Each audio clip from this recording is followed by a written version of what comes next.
Welcome to big news. నేను మీ గౌసుద్దీన్ షేక్. ఉన్నదే రాస్తా, చూసిందే చెప్తా. షాద్నగర్లో పోలీసులచే చిత్రహింసలకు గురైన దళిత మహిళను బీఆర్ఎస్ శాసనసభ్యురాలు సబితా ఇంద్రారెడ్డి పరామర్శించారు. ఆమెతో పాటు పలువురు బీఆర్ఎస్ నేతలు ఆమెతో పాటు ఆ మహిళను పరామర్శించారు.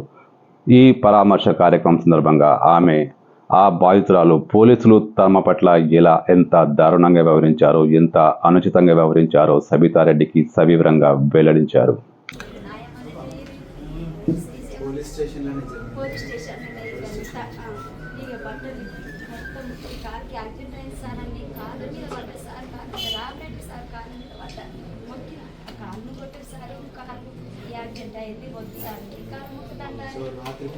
నైట్ పూట 8కి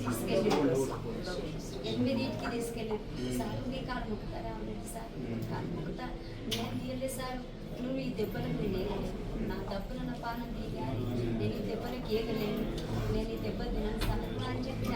అంటే ఇట్టలేడు, ఇట్లా కట్టె పెట్టించి ఇంకోసారి ఇక 2 కాళ్ళు ఇంకోసారి 2 కాళ్ళు నైట్ అంతా ఇట్లా టార్చర్ చేస్తా ఉన్నారు.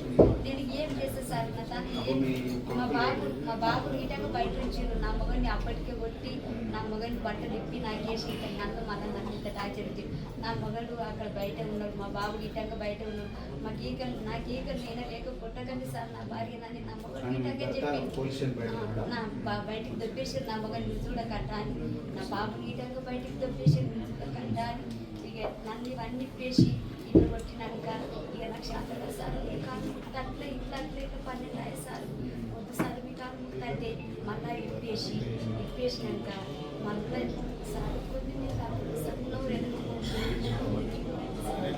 జరగని వచ్చి రాలేదు సార్. మళ్ళీ ఎంటికి పట్టి మీకు చెప్పి అమ్మో నేను తలుచుకోవద్దు నాకు ఏమన్నా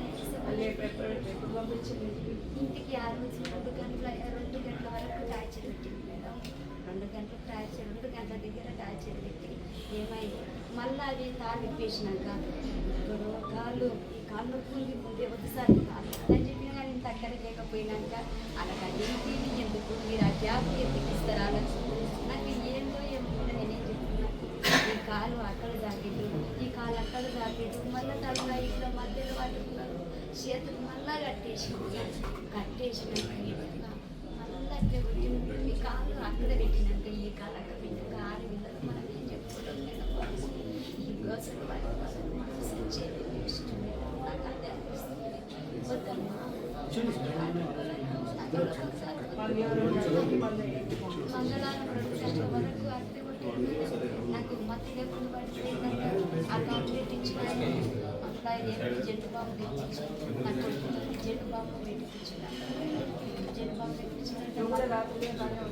నా కొడుకు మళ్ళీ నా బట్టలు ఇప్పి నా కొడుకు 2 నెలలు కాదు ఆపరేషన్ చేసుకొచ్చిన వాటికి సరిగ్గా రావట్లేదు అనంటే ఏంది ఆపరేషన్ చేయించుకొచ్చిన భాస్కర్ హాస్పిటల్కి ఆపరేషన్ చేయించుకొచ్చిన భాస్కర్ హాస్పిటల్ ఇక్కడంటే 50-60 వేలు అంటే మేము ఉన్నంత కాదు తల్లి అంట నేను భాస్కర్ హాస్పిటల్లో నా కొడుకు ఆపరేషన్ చేయించుకొచ్చిన 2 నెలలు కాదు సార్ నా కొడుకు కొట్టుకుని సార్ ఈ బాబు నా బట్టలు తినేసి నా కొడుకుకేసి కొట్టుకుని సార్ మీ కాదు ఆపరేషన్ చేయించి నా కొట్టుకుని సార్ అంటే రాముడు సార్ పుష్పతో ఏమవుతుంది ఏది కాదు ఇంత మర్యాద లేని మనుషులు ఏ మనుషులు ఏం డ్యూటీ చేయమన్నా రాలేదు. ఇంత మర్యాద ఇవ్వలేదు. ఎందుకు సార్ కొట్టకండి సార్ నా కొడుకుని కొట్టకండి సార్ అంటే ఉడిపోతే ఇంకోటి ఆనందం నేను ఆయన భార్యనే నా మొదలు అనేది నన్ను ఇంత టార్చర్ పెట్టాలి చేసుకున్నాక ఇంకేంటి నన్ను ఇంత టార్చర్ పెట్టింది సార్ నేను దొంగతనం చేస్తాను నన్ను అట్లా టార్చర్ పెట్టి నేను ఒప్పుకోను నేను తీరేదాన్ని నీకు అంత మంచిగా తోడబుట్టిన అన్నయ్య నాకు అంత చేతి పట్టుకొని చెప్పిన నేను కానీ దాని పరిస్థితికి నేను అంత మంచిగా చెప్పిన గిట నేను వినకుండా నన్ను అట్లా ఇంత టార్చర్ పెట్టినామంటే ఎందుకు నన్ను కొట్టినట్టు అదే మీ ప్లేస్ నా ప్లేస్ నేను ఇప్పుడు నన్ను అదే ఒక వేరే మీ అమౌంట్ ఇచ్చేది ఇట్లా వేరే ఇప్పుడు నేనైనా మళ్ళీ ఇంటికి నా కొడుకుని కొట్టి నా కొడుకు చెప్పురా మీ అమ్మ తీసిందని నా కొడుకు ఏంటంటే మస్తు ఇంత పెట్టిపించాడు నా కొడుకు ఇంత చెప్పి పిలిపించి కాలు పెట్టిపించి కొట్టే నా కొడుకు కాలు బీఆర్ఎస్ పార్టీ తరపున ఆమెకు ₹1,00,000 నగదు పరిహారంగా అందించిన సబితారెడ్డి రాష్ట్రంలో పోలీసుల దమనకాండ బాగా పెరిగిపోతుందని ఆగ్రహం వ్యక్తం చేశారు. ఒక దళిత మహిళ పట్ల పోలీసులు వ్యవహరించే తీరు ఇదేనా ఫ్రెండ్లీ పోలీసింగ్ అంటూ సబితారెడ్డి విరుచుకుపడ్డారు.